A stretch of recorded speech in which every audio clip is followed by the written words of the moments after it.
Yo, yo, yo, yo, yo! Holiday, yo, yo, yo, yo, yo, yo, yo, yo, yo, yo, yo. It is the holiday season, and Latinos Out Loud, well, we love being the bearer of gifts. We do. Move over, Santa, because I like gift giving just as much as you do.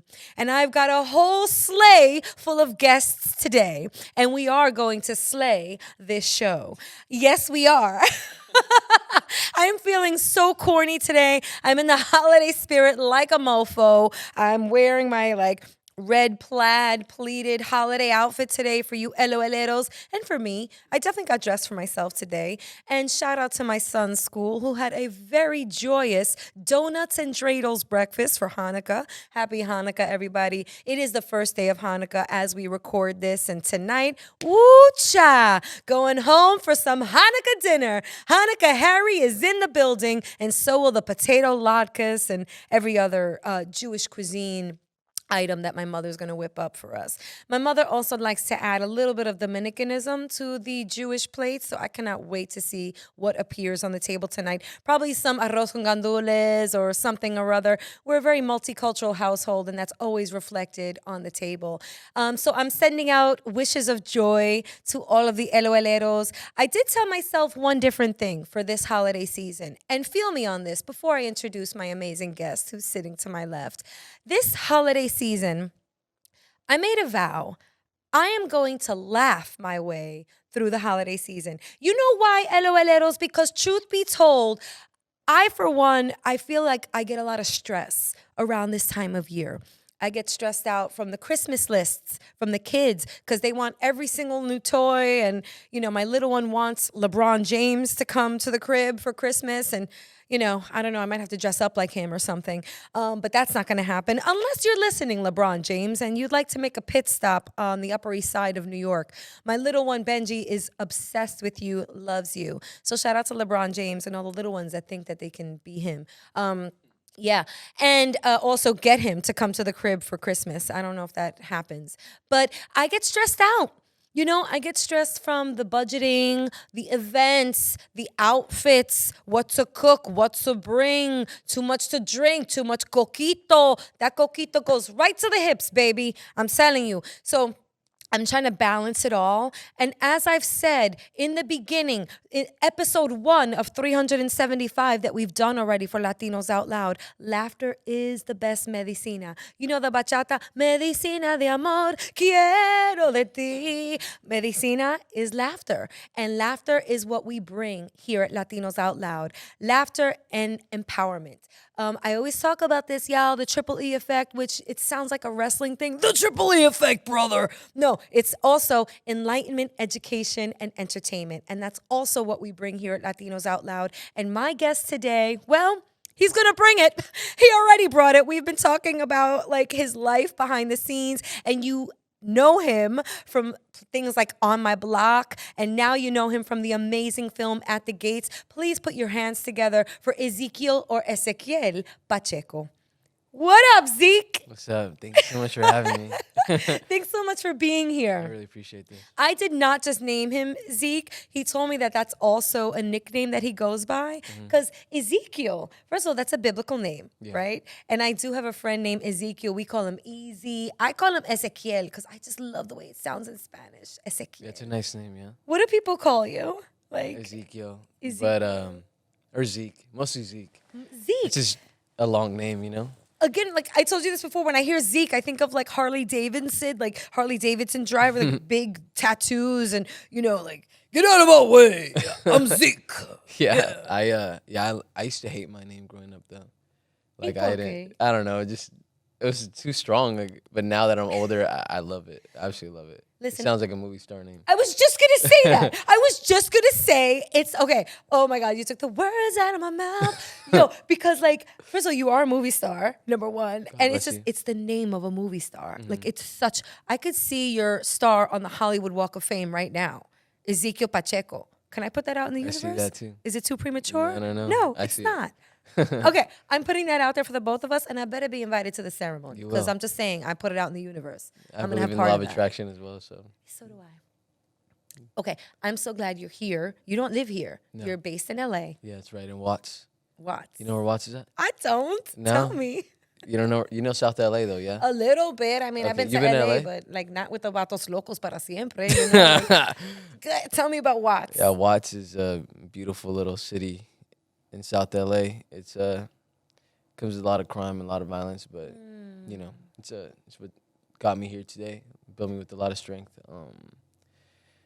Yeah, I grew up selling ice cream there with my parents around the projects and by Jordan Downs.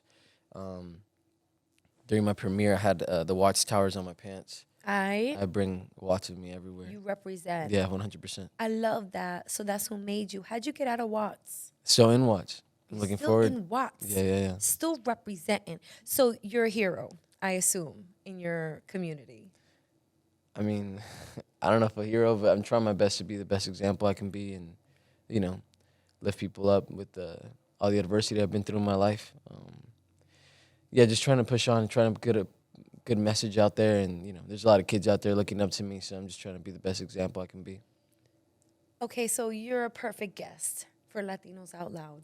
I'm very grateful for this. I can't wait to open this community chest up of emotions, of feelings around DACA, around feelings of immigration and our rights or lack thereof, and how that translated into this film, this masterpiece, At the Gates.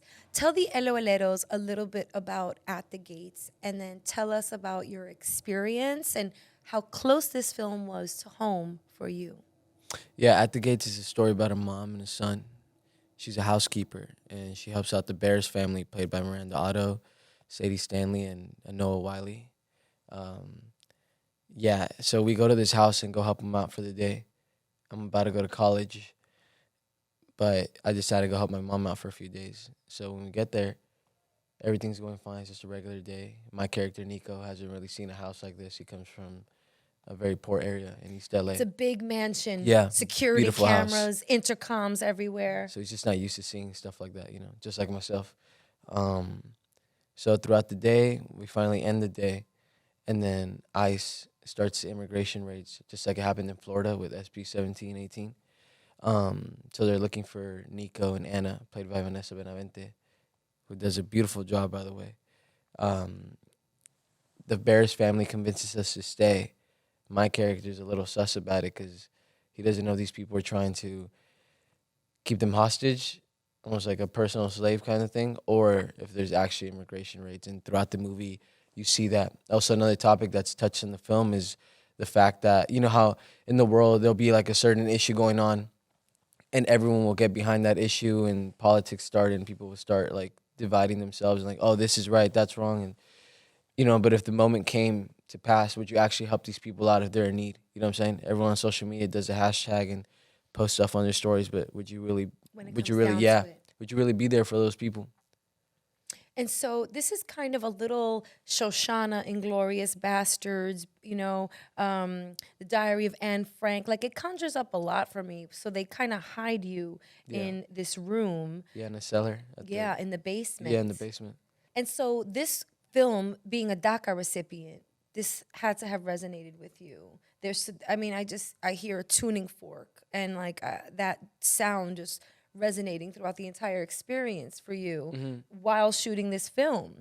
Tell me about that. Like, is it a dichotomy or is it a convergence? But tell me about like those feelings that maybe you had to suppress while on set, or did you conjure them up to fuel you to play Nico? Yeah, definitely fueled up. You know, all the adversities just fueled me up to that moment. You know, I've been waiting for that for so long to be the lead of a movie, and I was just very grateful for my director, Augustus Bernstein, to giving me that platform, you know. But, yeah, you know, I'm under DACA. You know, I grew up an immigrant. I was born in Guerrero, Mexico. Yeah, that's right. And then I was brought here when I was 1. So I grew up in LA all my life. I didn't know I was an immigrant until I was like 4 or 5 because I didn't understand. And then my mom said, you know, you can't even go to your own country. So I was like, I didn't understand. I just don't know what that meant. Like, so, yeah, it was kind of like rough growing up because I didn't have the same like privileges as like most of my peers. And yeah, that was rough growing up until DACA came around. I didn't even think I was going to go to college because you couldn't go to college before the DACA program or even get a job. Like, I would have probably had to work construction or something. I don't even know. I don't know what I would have done. But yeah, that's portrayed really beautifully in the film. Like I want to represent a lot of those people that have that struggle or under the DACA program or are immigrants. I just didn't want to stereotype anything. You know, Hollywood stereotypes this a lot. Even though yes, I am playing the immigrant, but like that's basically like the first layer. Like my character has many more layers, and everyone else on set, the actors portrayed their parts very beautifully. You know, that mindset of I won't be able to go to college hurts. I Yeah. don't know, personally. You know, education is it's a really important pillar in my family and in my upbringing. Being the daughter of a teacher, I myself am a teacher. I teach at the college level on the side. Really? Yeah. Wow. What's cool?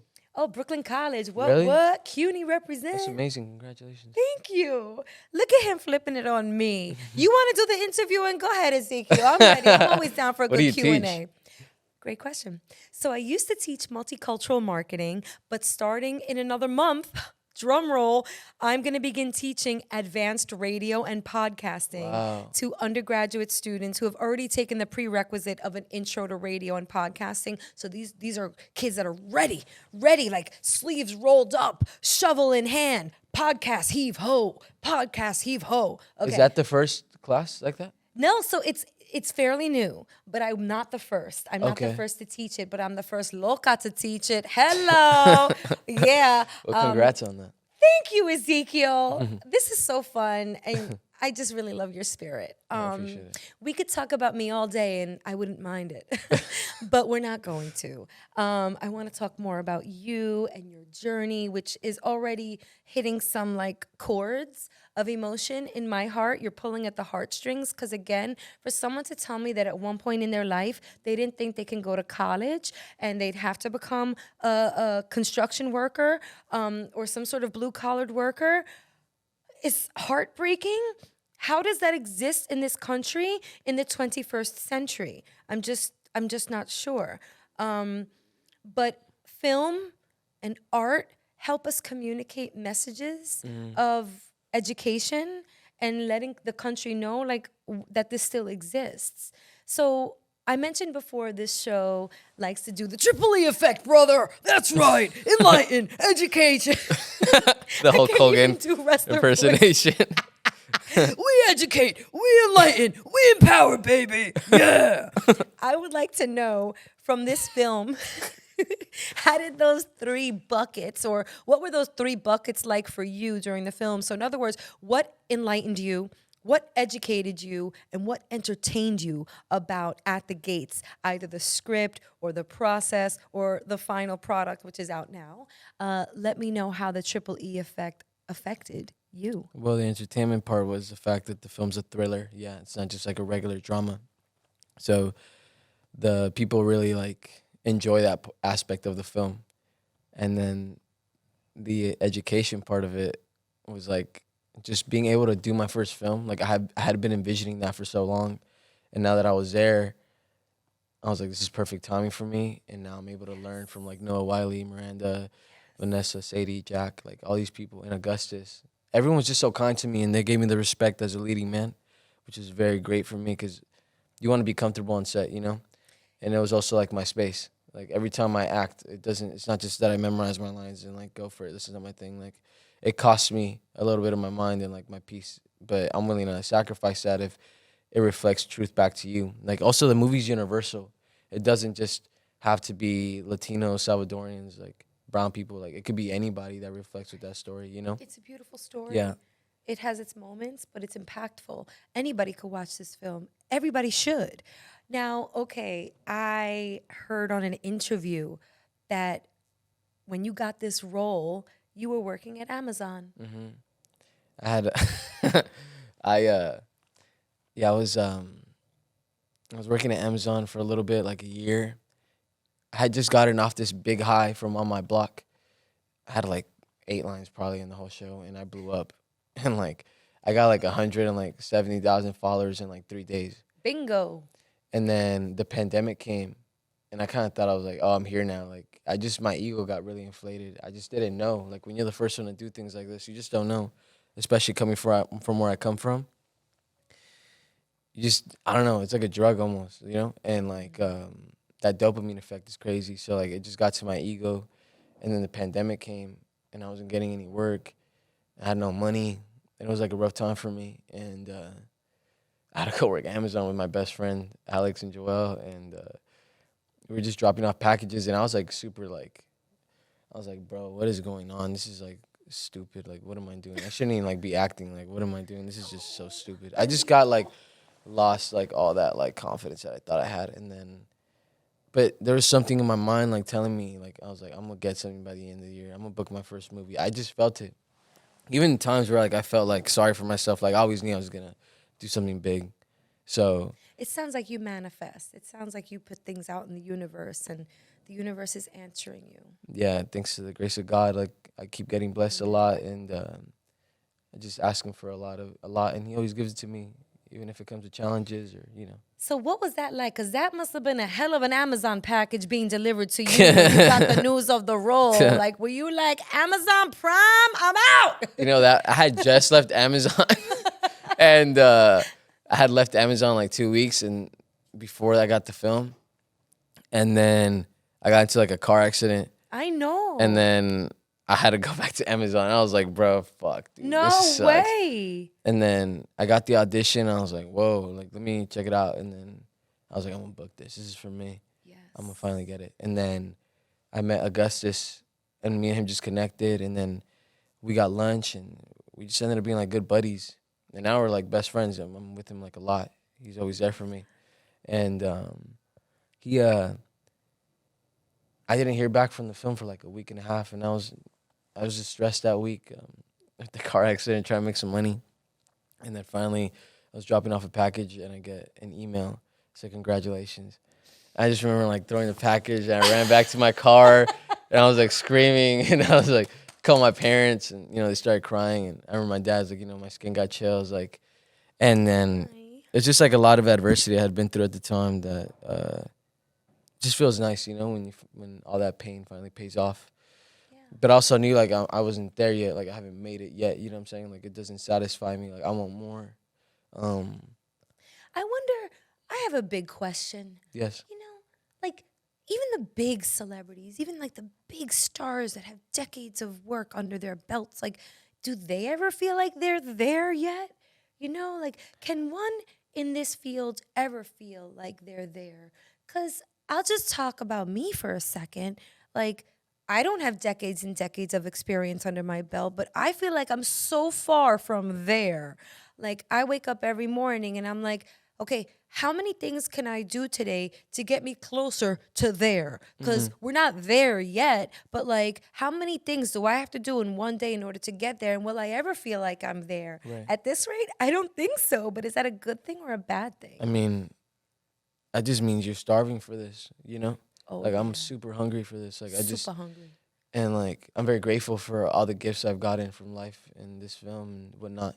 But I want more. Like I just want more. I don't want to stop. Like a lot of actors, a lot of people just kind of get satisfied with the little they get. And I just did like my interview with CBS yesterday. How'd it go? It went really well. Good. I can't wait for people to watch that. I can't wait to see it. I'm just very honest about my life and all the challenges I've been through. I don't just talk just to talk. Like I just try to be as honest as possible because I know a lot of people relate to that. Like my fan base is like back to that thing. Like I had to delete that account because I was like I need to restart over and like prove it to myself that I'm really like about it and now I've started over again. Obviously my account is smaller now, but I don't want that fame getting to my head. Like now I'm able to see through the veil of fame and like all the attention. Like you go back to your room, you're alone. You know what I'm saying? And like. Yeah. It doesn't really, just because you got fame doesn't mean you're like saved.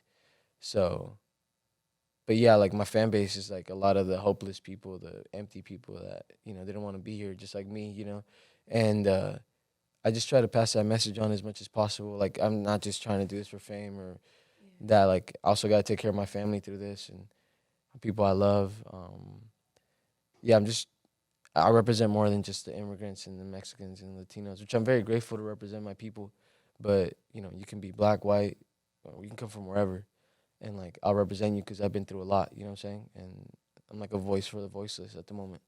I love that, a voice for the voiceless. Yes, let that marinate. Mm-hmm. You're very mature. I have to say. And it does take a level of maturity to see past the desire of fame and to understand what it means to be doing like what you're doing now. You are a voice. You have a torch in your hand. Mhm. You know, it's this imaginary torch. And it feels good to pass it down every now and then, but then you're like, wait, I need it back. I'm still carrying it and I still got a lot to run, like this Hollywood Olympian that you are. I would like to talk about your start. I would like to talk about the beginning, like even before On My Block. When did you get the acting itch or bug or whatever they call it? I mean, I never wanted to be an actor. It's not something Say I like. what? No, I didn't. I never thought I'd be an actor ever. So This how is this like happen? I was I was 19 and yeah, I was 19 and my dad heard an ad on the radio for this studio called AGB Studios. Okay. At the time I was in like community college, like trying to figure it out, and like I was like, what the hell am I gonna do? Like, so my dad heard this ad on the radio. He signs up my little brother, who acts as well too. Oh, really? How Shout old is out your little brother? 18. Shout out to my little brother Kenny. All right, what up, Kenny? I yeah, he's fired too. Fired? He's like he's a good actor. He's great. He's Oh, also I like thought better you meant man like than you me. fired him or No, something. no, no, no, no. He's fire. Like he's fire. Oh, He's like cool. fired, He's like ill. fuego, Like fuego, yeah, llaman a yeah, la yeah. bombero. Okay. So you're funny. Thank you. I Thank you so much. That means a lot. I love your sense of humor. Thank you. I Some people do, some people don't. It's yeah, Making I me am laugh. what I am. I so yeah, my dad heard the ad on the radio. He signs up my little brother, and the day we want to go audition him, there's like 500 kids, 200 kids. I don't know, a lot of kids. And my brother got in. I think only like 20 people get in. Oh, And go then Kenny. the day I want to go drop him off, my mom had asked if they take like 19-year-olds, and they said no. It was like too late. And either way, like they don't take adults. And the day I want to go drop him off, some kid dropped out of the program, and the school director, Marcelo, shout out to Marcelo, he offered me the spot. And then I was like, and my mom's like, do it. And I was like, nah, I'm good. Like I don't want to do that. Like it's You just said no. yeah. I just said no. What being an actor was like cheesy to me. Like it just also I don't really see people like me on screen, So I was Well, like, that's a big note. Yep. and I was just like, for what? Like, and then my mom just convinced me right there in the spot. So then I did it. And then next thing you know, like I got agents, and my little brother got agents, but I thought I was gonna like start booking stuff right away. It didn't really work that way. I had to learn a lot about the craft and learn how to, hold my superpower. You know what I'm saying? This gift I've gotten. And then, I started learning, and then I met Shia LaBeouf, who is another mentor of mine. Amazing. Who taught me a lot about the craft and took me under his wing and just showed me like what true acting is. And then, then I started like booking stuff. Like the first plane I ever got on was when I was 21, and I went to Utah, the Sundance Labs. And then and like it was the first time I got away from like LA and like. And it was Utah? Cold ass Utah? Yeah. Dang, son. But it was so beautiful. Like, and like my first time on a plane, I was like, oh, like acting's like bringing me more than just like this, whatever it is. Like, Oh, that's a lovely way to look at it. yeah. And I met Ed Harris there. Hello. And then he mentors me now too. He was at our premiere, and he when I was at Amazon, I had emailed him and I was like, yo, like how do you keep your artistic knife so sharpened out of all these years? Like, and he called me and we were on the phone for like 2 hours, and then he like signed me up for an acting school at the Imagine Life Studio with Steve T.H.I.S and Diana Castle, and he just sees a lot of potential in me, and he thinks I'm going to be one of the next great ones, which I believe as well, I Shia believe too, it. and like, so I'm just trying to keep myself grounded and, keep it moving, you know what I'm saying, and work really hard and keep myself grounded, like I said. Ezekiel, you're great. Thank You're you. really great. I appreciate that. Across many facets, from what I've read about you, from what I've heard, and from the talent that I've seen on screen. I mean, who am I? Who am I? No, But like, I'm someone just telling important. you, thank you for saying that. But I'm just telling you, as someone on the outside looking at you and admiring you, there's just so much to admire. And I just can't wait to see how it all unfolds. I can't wait to see your career unravel for all of us. It just got started, and you Yeah. played a leading man.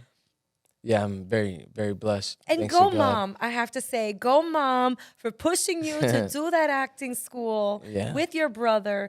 And how joyous is it to also have the family, the connection of your brother and you in this world together? Do you guys bond over that? Do you share secrets with each other? Are you each other's readers for self tapes and such? Yeah, he does help me with my auditions. But, my little brother's like the most important person to me. Like I try to be the best man I can be, and because every sibling you have, you're a mirror to them.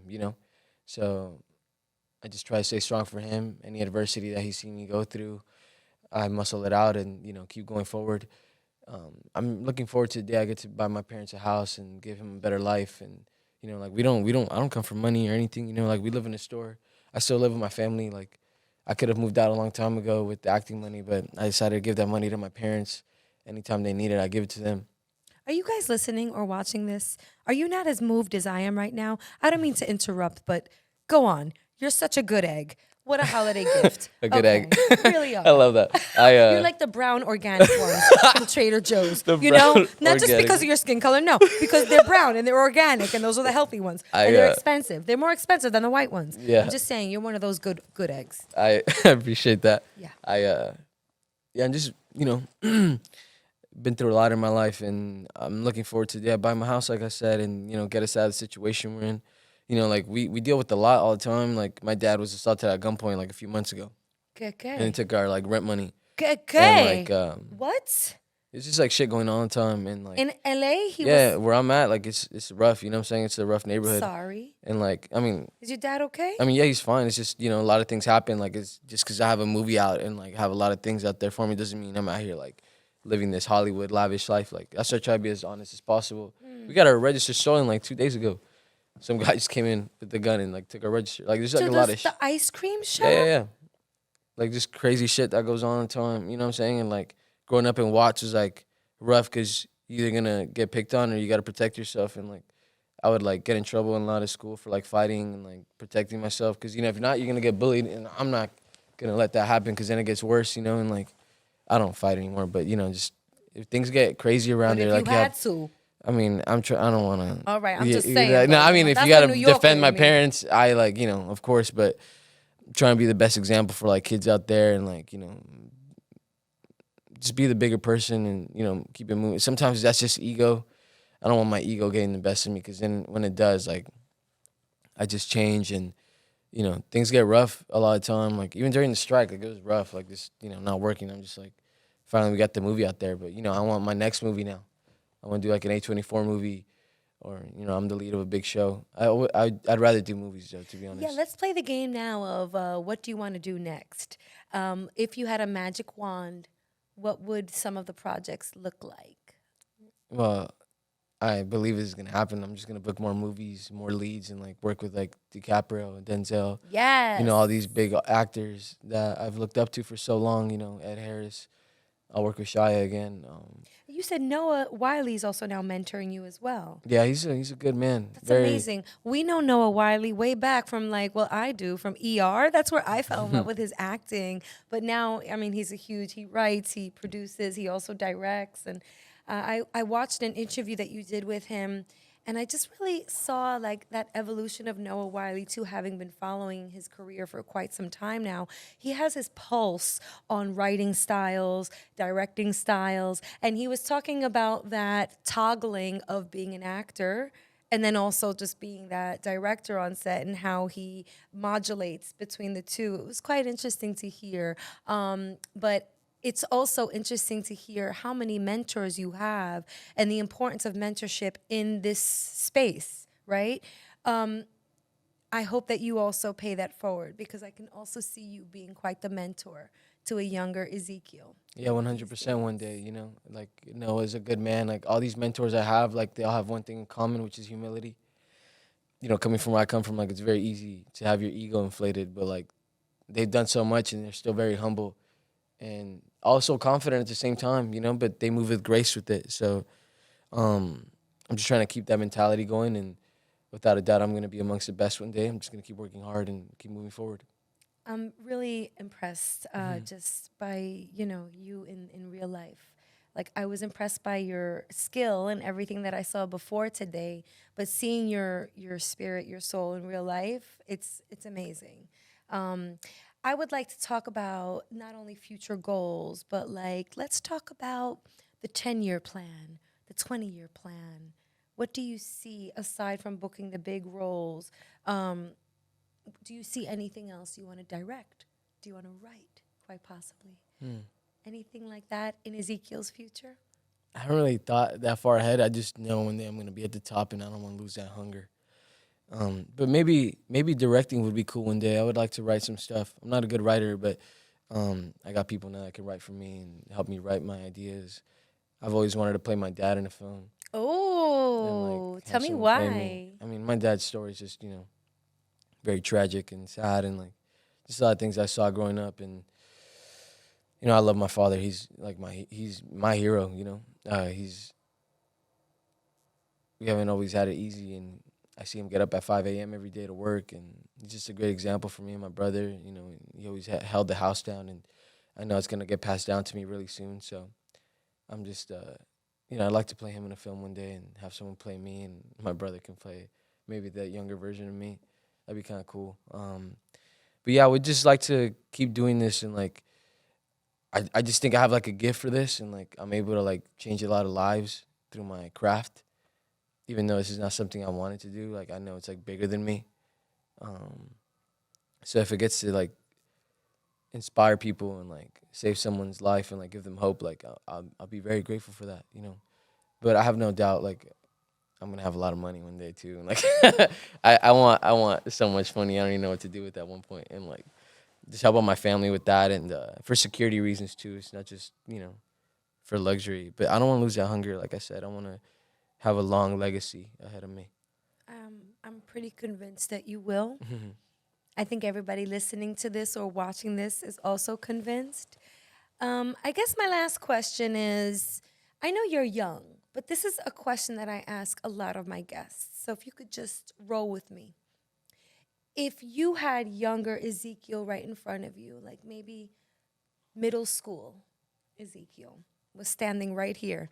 Hola, ¿cómo tú estás, chiquito? ¿Tú estás bien? Okay, vete para la escuela. No, but if he was right in front of you and he may be listening, there may be a carbon copy of that younger, hungry, maybe slightly confused Ezekiel from LA. What are some words of advice that you have for him, knowing what you know now, maneuvering what you've maneuvered thus far in this Hollywood career as a Latino, as a Mexicano, as an actor, as a human? But all those things, what are some words of advice that you have for him right now? Because he's listening. To be honest, I would just say, we're still here. I didn't think I was gonna be alive by this time. Like I'm 26 now. I'm just very grateful to be alive and like having a purpose to like change lives through my craft. And like my fan base is gonna be revolutionary like that. Like people like that grew up like that and like felt empty, lost. I just hope like like I've the people I love I would walk on glass for them, and they know all the pain I've been through. Like I don't stop. Like I'm gonna keep moving forward till we get to the top, and I'm gonna bring everyone with me. I'm tearing up a little. I just want to say that was really beautiful, and I really feel it. Like I feel it from you. You have a really good knack for like communicating your emotions, and I can see how spiritual of an animal you are. And you're so hungry. Yeah, And you're ready. I'm ready. I've arrived. Y'all heard that? I'm not quite sure how to end the episode right now.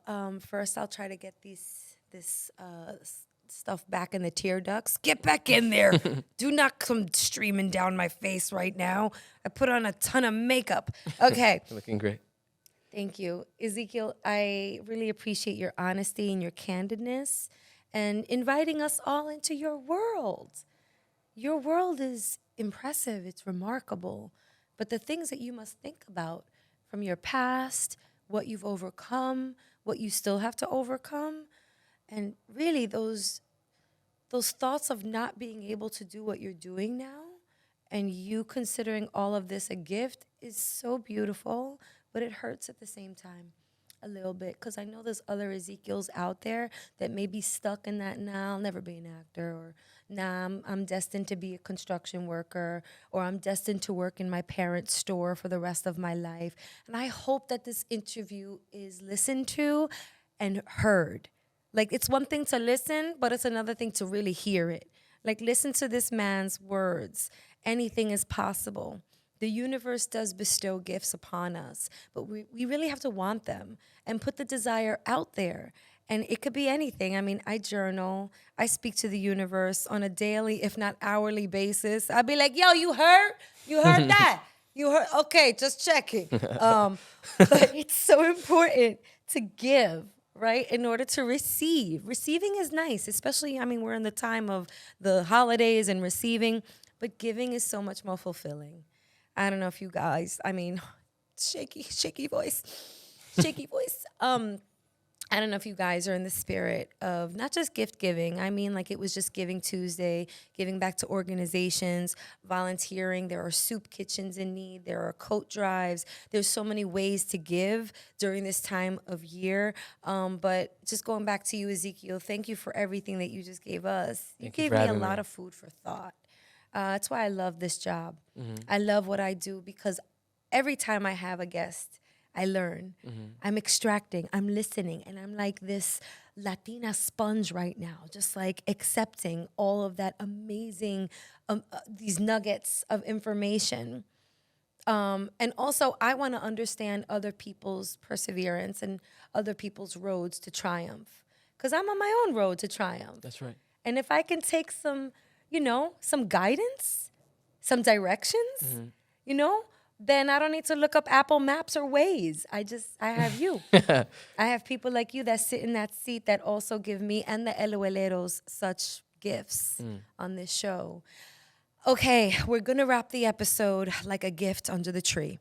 I want to thank Ezekiel Pacheco. Would you please tell everybody your handle so they could follow you? Yeah, my Instagram is at Ezekiel Pacheco _ And yeah, same everywhere else. I just want to say thank you so much for having me. It's a true blessing to be here. Thank you again. Thank you. You're a blessing. Inma, shout out to Inma. Yeah, shout out to my publicist, Inma. Yeah, yo, Inma. She's such a hard worker. Shout out to everybody out there doing their thing. Please check Ezekiel at the Gates. It's out now. Is there anything else that we can check you on? I mean, you've been doing some great interviews for the film. Just Google Ezekiel. You'll see a bunch of great interviews and content. And on my blog, if you haven't seen that, check that out. Anything else you want to plug before we wrap this up? No, you guys are going to be seeing a lot more of me. So thank you guys so much. Gra. Yeah. Yo, okay, well, make sure you follow us at We Are Latinos Out Loud. You can give us a call at 978 Latinos. You can also follow this girl at Rachel La Loca, RACHEL La Loca. Shout out to everybody at this network. Shout out to Kaba for waking up early on a Friday. Shout out to Mike. Shout out to Don, Rick, Joe. I'm sorry, John. I just called him Joe. John, everybody here at this network, and to the Elueleros, everybody who's out there. It's beginning to look a lot like Christmas. Bundle up. It's cold out here on the East Coast. And on that note, we out.